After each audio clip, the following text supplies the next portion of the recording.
Salut, c'est Trado, je suis content de vous retrouver pour la mise à jour des zones d'accumulation rationnelle pour les métaux précieux et on va commencer par les actualités comme il se doit. Premier article que j'ai trouvé pour vous, alors ça nous vient de Nicolas Perrin. C'est le premier article qui vient de Nicolas Perrin parce qu'on aura deux aujourd'hui, deux très beaux articles. Celui-là nous parle de la problématique de conservation de pouvoir d'achat avec l'or. Alors on sait que la relation entre l'or et l'inflation est assez distendue, et en particulier parce qu'on mesure le pouvoir d'achat à travers un filtre, hein. Tout n'est pas pris en considération. Et là justement dans cette petite enquête qui reprend le travail des deux Autrichiens de Schock, hein, S et V, eh bien, on regarde comment l'or a préservé l'accès à la bière, au Coca-Cola, aux iPhones, etc. Est-ce que l'or permet d'acquérir toujours la même, moins ou plus de ces biens? C'est très intéressant parce que ce sont des façons de voir la réalité à travers un prisme différent de celui que l'on a généralement. Deuxième article, alors celui-là, il est super important.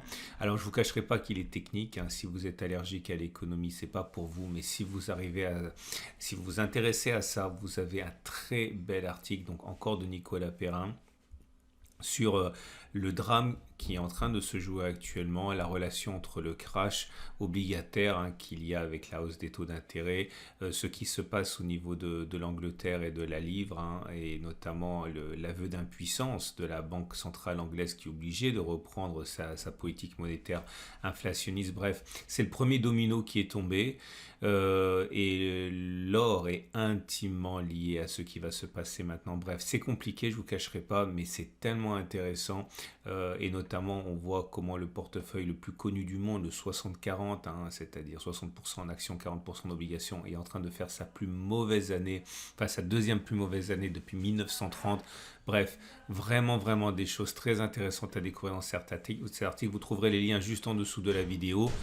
Et le troisième article nous vient de Citibank, la grande banque américaine, nous explique que selon les spécialistes maison, c'est l'année prochaine que l'argent devrait briller de mille feux pour toute une série de raisons. Je vous laisse découvrir l'article. Au-delà, sachez donc qu'il y a en filigrane, hein, l'idée que c'est vraiment une opportunité formidable pour les acheteurs selon Citibank. Je vous rappelle que tous les liens sont en dessous de la vidéo. Je vous rappelle pour terminer que ce format vous est présenté par mon partenaire Au Coffre qui vous permet d'acheter de l'or, de l'argent, de vous le faire livrer chez vous ou surtout, hein, de le faire stocker en France ou à l'étranger, hors du système bancaire. Ça pourrait vous intéresser. Donc si vous allez sur mon site et que vous cliquez sur la bannière, vous pourrez acheter de l'or pour moins cher. Je vais découvrir ça. Et donc de l'or, de l'argent, du platine, du palladium. Tout ça, c'est moins cher encore une fois pour l'or si vous passez par ma bannière. Vous avez également un lien en dessous de la vidéo. Et on passe donc aux zones d'accumulation rationnelle avec l'or libellé en euros qui souffre toujours actuellement d'un coup de déprime depuis 5 séances. Il est clair que les statistiques, on l'a dit, hein, de l'inflation montrent qu'il est peu plausible que la Banque centrale américaine ralentisse sa hausse des taux, ce qui pénalise l'évolution de l'or. Et à partir de là, on assiste à une consolidation à nouveau cette semaine. Dans l'immédiat, on repasse en dessous de la M50 à la M200, donc la tendance de long terme et la tendance de fond ne sont plus haussières.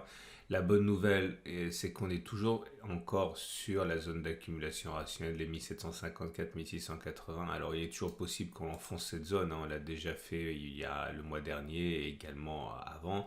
Ce serait notre prochaine zone d'accumulation rationnelle qui a d'ailleurs déjà été sollicitée, hein. Mais on peut avoir un rebond à n'importe quel moment et je pense véritablement que le go sera donné par le moment où la Banque centrale américaine et européennes d'ailleurs, hein, diront que la hausse des taux n'est plus soutenable et que de fait cela veut dire que l'inflation ne sera pas aussi bien maîtrisée et que l'or pourrait donc repartir vers le haut comme protection contre l'inflation. Mais tant que les banques centrales menacent de continuer de hausser les taux, l'environnement ne sera pas favorable à l'or, mais quelle importance cela a si on vise effectivement le long terme. Donc pour faire simple, on est sur zone d'accumulation rationnelle. Et vous remarquerez d'ailleurs au passage que les bougies Aiki-Nashi ne sont absolument pas haussières, hein. Il n'y a pas de doute, ce sont des bougies qui sont baissières, elles sont rouges, elles n'ont pas de mèche haute. Autrement dit, il est plausible que la baisse continue. On passe alors, mais libellé en dollars avec un constat équivalent, c'est-à-dire que la tendance n'est plus aussi favorable qu'elle l'a été, hein, puisque nous sommes en dessous de la M200 et au-dessus de la M50, signe que la tendance de long terme et que la tendance de fond sont baissières. La bonne nouvelle, c'est que nous sommes revenus sur la zone d'accumulation rationnelle des 16,43, 16,26 dollars. La prochaine est à 15,78, 15,70 pour accumuler, et il y a encore bien sûr deux zones derrière, 14,42, 15,55. Ce sont autant de zones qui ont été déjà testées auparavant, hein. Ça, c'était une zone de résistance qui a été cassée, qui a donc théoriquement changé de polarité. Là, on a un support, là, on a un autre grand support. Bref, ce ne sont pas les zones d'accumulation rationnelle qui manquent. Autant en profiter, hein, plutôt que d'acheter n'importe où, si on croit au long terme. En tout cas, les bougies Aiki-Nashi, là aussi, ne montrent pas de signe de retournement. Loin s'en faut, avec des bougies rouges de belle amplitude, hein. On enchaîne avec l'argent. L'argent libellé en euros qui également souffre. Et on a une tendance qui redevient baissière, puisque comme vous pouvez le voir, hein, les cours sont en dessous de la M200, en dessous de la M50. La précédente zone d'accumulation rationnelle des 24 n'a pas tenu, hein, donc c'est une accumulation récente. La prochaine zone d'accumulation rationnelle, eh bien on est dessus, hein, c'est les 18,8, 18,3.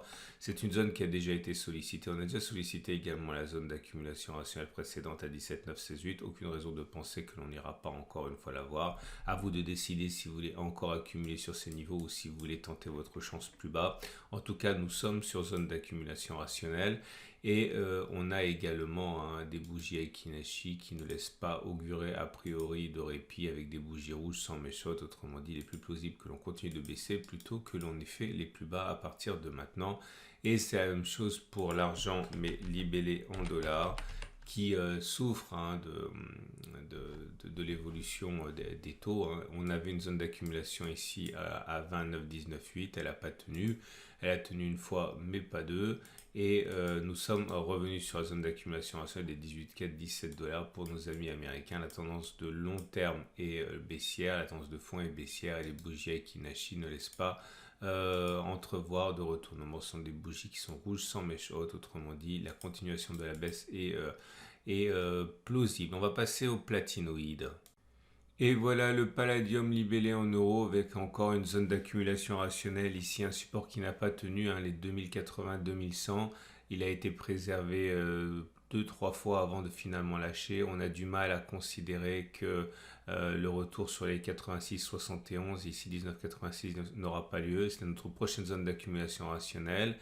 La prochaine après cela correspondrait au 1805, 1720 si on y va. Pour l'instant, pas de doute, hein, la tendance de long terme est préservée. On est toujours au-dessus de la M200, mais la tendance de fond n'est plus haussière puisqu'on est en dessous de la M50. Il est plausible, hein, que l'on continue de baisser au regard de des bougies Aiki-Nashi avec des bougies rouges sans mèche haute. Autrement dit, un retour sur les 19,86, 19,71 est quand même hautement plausible. On passe au palladium, mais en dollars pour nos amis américains ou pour les traders. Et là aussi, hein, le support des 20, 30, 20, 40 n'a pas tenu. C'était une zone d'accumulation rationnelle pour certains. Il en reste une autre ici, on est dessus, hein, les 1973 dollars, et après ce serait un retour sur les 1798 qui pourrait intéresser les traders et les accumulateurs en dollars. Les tendances sont baissières.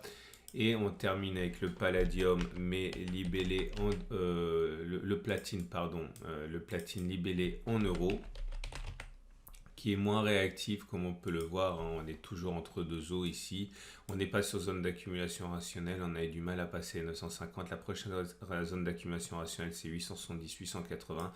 Les tendances sont préservées sur le platine, hein, avec des cours au-dessus de la M200 et de la M50. Et pour le platine, mais libellé en dollars, eh bien vous avez une situation équivalente, hein. Ce n'est pas aussi en souffrance, on va dire, hein, que les autres métaux. Le retour sur le support majeur des 838-862 dollars est plausible, hein, surtout qu'on est en tendance baissière pour la tendance de long terme. La tendance de fond est plus neutre. Les bougies Aiki-Nashi sont assez indécises pour le moment, avec un régime de bougies vertes et de bougies rouges qui se succèdent. La dernière bougie semble assez favorable puisqu'elle n'a pas de mèche basse et qu'elle est verte, mais bon, c'est plutôt de l'indécision qu'autre chose à mon avis pour l'instant. Voilà ce qu'on pouvait dire pour cette mise à jour. Je vous rappelle que si vous avez aimé ce format, c'est mis à jour 2 fois par semaine. La version courte du mercredi pour les métaux précieux, or et argent, et le samedi pour les platinoïdes en plus. Vous pouvez vous abonner à ma chaîne YouTube pour ne pas louper les mises à jour. Si vous cliquez sur la petite cloche de notification, vous serez en même temps prévenu des nouvelles vidéos. Vous avez également la possibilité, je vous rappelle, de retrouver tous mes articles, enfin les articles que j'ai mentionnés sur mon site. Vous avez un lien en dessous de la vidéo. C'est une excellente journée et je vous dis à mercredi pour la mise à jour.